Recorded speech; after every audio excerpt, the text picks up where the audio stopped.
बिस्मिल्लाहिर्रहमानिर्रहीम। In this lecture we are going to study about the genesis of the blood cells. अभी तक हमने RBC की production देखी थी, अब हम genesis of blood cells. Genesis का मतलब होता है formation. So the blood cell begin their lives in the bone marrow from a single type of cell that are called as the pluripotential hematopoietic stem cells होते हैं, जो कि हमारी bone marrow के अंदर पड़े होते हैं। हमारी ब्लड लाइन जो है इसके अंदर डिफरेंट टाइप ऑफ सेल्स होते हैं, ठीक है। कुछ वाइट ब्लड सेल्स हैं, कुछ रेड ब्लड सेल्स हैं। इसी तरह से डिफरेंट टाइप ऑफ सेल्स जो हैं वो हमारी ब्लड के अंदर प्रेजेंट होते हैं। इनका जो ओरिजिन होता है बेसिकली ये प्लूरीपोटेंट हेमेटोपोइटिक स्टेम सेल्स जो हैं ये इनका ओरिजिन होता है, और फिर डिफरेंट डिफ्रेंसिएशन प्रोसेस से गुजरने के बाद हमारे पास डिफरेंट टाइप ऑफ सेल्स जो हैं वो पैदा होते हैं।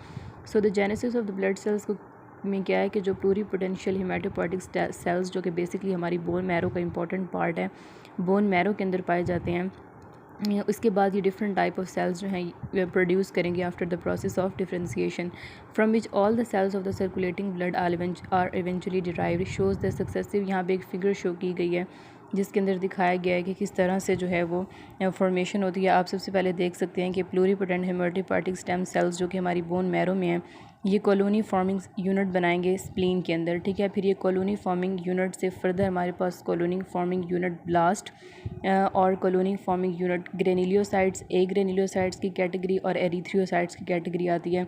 कॉलोनी फॉर्मिंग यूनिट एरिथ्रियोसाइट्स ने जो है वो रेड ब्लड सेल्स बनाने हैं, और जो कॉलोनी फॉर्मिंग ग्रेनिलियोसाइट्स और मोनोसाइट्स हैं डेफिनेटली ये हमारे पास वाइट ब्लड सेल्स बनाएंगे, और इसी तरह से मैक्रोफेजेस बनाएंगे। तो जो ग्रेनिलियोसाइट्स और एक ग्रेनिलियोसाइट्स इसकी फर्दर कैटेगरीज़ है कि ग्रेनिलियोसाइट्स में न्यूट्रोफिल्स, इयोसिनोफिल्स एंड बेसोफिल्स, और मोनोसाइट्स जो हैं बेसिकली ये एक्टिवेट होते हैं, ये स्वेल होते हैं, और उसके बाद ये मैक्रोफेजेस में कन्वर्ट हो जाते हैं। यानी मोनोसाइट्स बेसिकली जो हैं वो मैक्रोफेजेस में कन्वर्ट होते हैं। So this is how the formation of different type of blood sales occurs, ठीक है। इसके अंदर हमें नज़र आ रहा है दी कॉलोनी फॉर्मिंग यूनिट स्प्लीन के थ्रू फर्दर जो है वो ब्लड लाइंस हमें नज़र आ रही हैं, और इस तरह से फॉर्मेशन होती है different type of blood sales की। लेकिन इनका जो ओरिजिन है बेसिकली वो सेम होता है, यानी कि प्लूरीपोटेंशियल हेमेटोपोइटिक स्टेम सेल्स जो हैं जो कि बोन मैरो के अंदर पाए जाते हैं, वहाँ से इनकी फॉर्मेशन स्टार्ट होती है। फिर जहाँ पे जिस जीन का एक्सप्रेशन होता है वो सेल उस तरह का बन जाता है। So as the cells reproduce a small portion of them remains exactly like the original pluripotential stem cells and is retained in the bone marrow to maintain a supply of these. वो कह रहे हैं कि जैसे जैसे ये sales reproduce करके अपने नंबर में इंक्रीज़ करते हैं तो इनका कुछ ऐसा पोर्शन होता है जो कि ओरिजिनल प्लूरीपोटेंशियल सेल्स ही रहता है बोन मैरो के अंदर, ताकि according to the need of the body जब एक सप्लाई चाहिए हो ब्लड सेल्स की तो वो सप्लाई जो है उसको पूरा किया जा सके।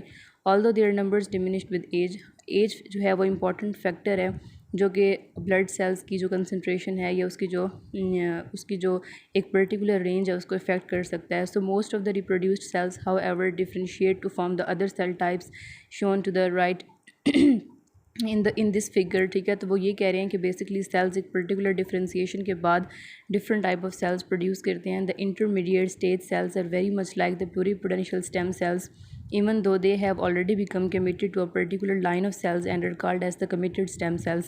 committed stem cells वो cells होते हैं जिन्होंने इस चीज़ की कमिटमेंट की होती है कि उन्होंने इस सेल में कन्वर्ट होना है, यानी प्लूरीपोटेंट हेमेटोपोइटिक स्टेम सेल्स जो कि बोन मैरो के अंदर पड़े हुए हैं।